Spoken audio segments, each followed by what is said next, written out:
In the quest to address customer demand, Samsung has taken all the complaints it received from the Note 5, then later built on the success of the S7 Edge, and combined both to launch its next iteration of tablet killer. The company claims to have reached meaningful progress, but does that mean that it's meaningful to you? I'm Jaime Rivera with Pocket Now, and let's find out in our Samsung Galaxy Note 7 review, brought to you by dbrand. Pocket Now's Galaxy Note 7 coverage is made possible by dbrand, manufacturer of precision-cut vinyl skins for smartphone, tablets, and other gadgets. Go to dbrand.com/galaxy to pimp out your new Galaxy Note 7.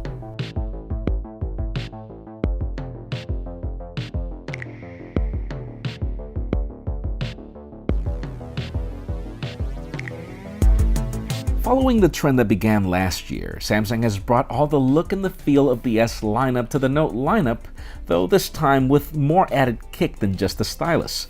This means amazing build quality provided by the 7000 series aluminum trim, but then boosted by Gorilla Glass 5 on the front and back instead of the 4 that's brought by its siblings.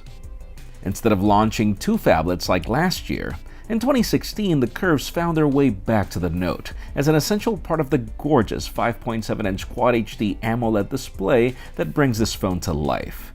The device even includes a new MDNIE chip from the Samsung TV business that improves HDR video reproduction where available. And even when it's not, the color reproduction is stunning, and the edge leads to a bezel-less appearance that just makes this phone look surreal.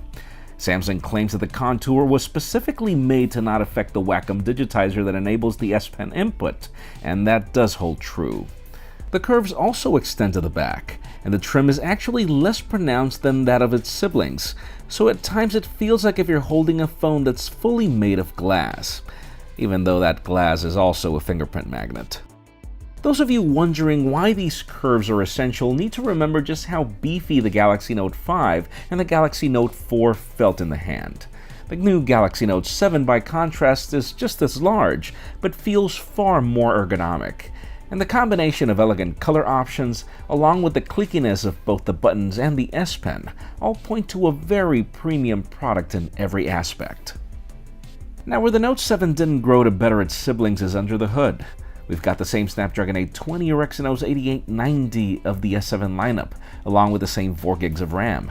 It also brings the same IP68 water and dust resistance, and even though the battery is comparable at 3500 mAh, it stands between the S7 siblings over a larger chassis, which is just ironic, though fast and wireless charging still made the cut.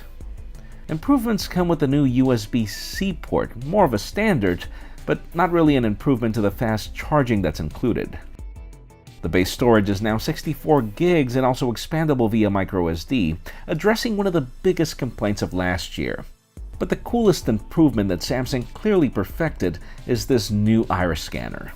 The benefits behind this feature were so vast that we had to film a separate video, but let's just say that it's faster to register and unlock the phone than the fingerprint scanner, and it's also ensured to only work for you, as the service only allows one pair of irises. I went to the degree of trying to fool the iris scanner with a video of my eyes and even a photo, and the infrared camera was not fooled at all. So we get why Samsung is telling everyone that this is the new way of mobile secure banking. While some of you might want to stick to the average fingerprint scanner or password, it'll take a day with gloves or wet fingers for you to know just how useful this feature can be. Obviously, this new blend of hardware brings a mix of old and new to the software department. The particular case of the iris scanner enables a new secure folder that allows you to store media and even a separate copy of applications for you to log in separately in a private way. Though this doesn't really limit you to the iris scanner, we do recommend that you use it just to ensure that it's private only to you. Other improvements come from Samsung's new redefined UX, which has a far more subtle appeal than previous software builds, in addition to smoother transitions that make the experience feel very fluid. Gone is Samsung's focus on replacing icons for text, and instead we find fields for searching just about everything all around the interface. We even notice a new blue light filter for a more delightful experience using the phone at night, and one of the most practical settings menus in the industry. The whole purpose, according to Samsung, is to provide a frictionless experience for the user, and that's the perfect way to describe it. If that user interface is not enough for you, head on over to the theme store, where the approach is far more useful now. Instead of the all-or-nothing approach of old, you can now select things separately, like for example your own wallpaper, or theme, or icon pack, even though there are more price tags now than there were before. Samsung's always-on display has also grown up to accommodate new designs and colors, and you now have the option to get notification icons for third-party applications, which you can sometimes glance at with a double tap on the display, though that depends if you have the iris scanning feature on or off. Pop out the S Pen and you're greeted by new hardware that's now more precise and feels more natural than ever, even if the software mimics a lot of what you could do last year, save for some bonus added features like GIF or GIF creation, and the fact that the bevy of note-taking applications from the past are now consolidated into one. But this is just another one of those features that required a separate video.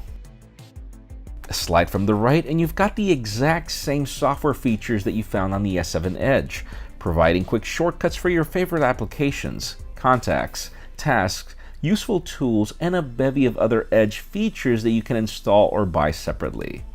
Where the Note 7 proves to be better is that we do notice that there is a degree of palm rejection when using the interface, which is a welcome surprise given how annoying it was to not have this on the Galaxy S7 Edge. And then the same old features that we love from Galaxy phones make a return, like split-screen multitasking ahead of Android Nougat, and Samsung's game launcher to also save the day whenever you're playing games without killing things with your navigation keys. And you bet that gameplay is just as blazing as we've come to expect from a Snapdragon 820 processor. Overall, the software experience proves to be an Android power user's dreamboat, so long as you have the time to dig over everything this phone can do. Now, at the event, Samsung claimed that the main selling point for the Galaxy Note 7 was to build a phone that works the way we live. And in that respect, the blend of high-end hardware and productivity software goes very far, but needs may vary. I've used the Galaxy Note since version 2 because the focus does appeal to me personally. Our daily routine involves a lot of content sharing, so for me it's easier to use Smart Capture when I want, instead of taking a full screenshot of things and later having to crop them. Scripting reviews involves a lot of notes and we test products continuously, so it's great to be able to just pull out the S Pen and write a note instead of having to unlock the phone, look for the note-taking application and write things down. At times I need to describe what changes I'd like to make to a scenery, so instead of fumbling with a text description, I'd just rather take a photo and draw over it. I know that some of these features can be achieved with third-party applications on any other phone, but the experience of a phone built around this is far superior. And then there are the things that the Galaxy Note 7 can do that other phones just can't do, like the exclusive secure folder that comes along with the iris scanning features. And of course, there's the fact that you can't really use a notepad when it's wet, and most likely that notepad won't survive, whereas in the Galaxy Note 7 you actually can use the phone when wet, and you can also use the S Pen when wet. And then the cherry topper continues to be the camera. Samsung once again doesn't disappoint. We've got the same optically stabilized 12-megapixel shooter with f1.7 aperture, matched with a 5-megapixel selfie shooter that shares the same aperture. Samsung has also redone the user interface to rely more on swipes than buttons to make quicker interaction. The results are as expected, just stunning. Samsung Galaxy smartphones have taken the cake this year for the best color saturation, deep contrast, amazing low light quality, and great stabilization regardless if it's day or night. Now obviously our own Juan Carlos Bagnell will chime in back very soon with his full camera review, as you'll notice that this saturation can go a little overboard in colors like red, for example. Video recording has also brought the same great stabilization that we love from the Galaxy S7 lineup. And about the only complaint that we have is that even though HDR video is mentioned, well, we can't really find the feature that tells us that HDR video is being recorded. All we know is that it works only in 1080p at 30 frames per second. Now, obviously, not everything is perfect, and there are features that still need some work, like the case of the translator. Usually people need to translate a full block of text, making it easier for you to copy everything to Google Translate instead of going word for word hovering. And then in the case of Samsung Notes, While we do praise this new holistic approach, it would be awesome if these notes would talk to each other between pen input and typing, which currently doesn't happen like we see in Microsoft OneNote.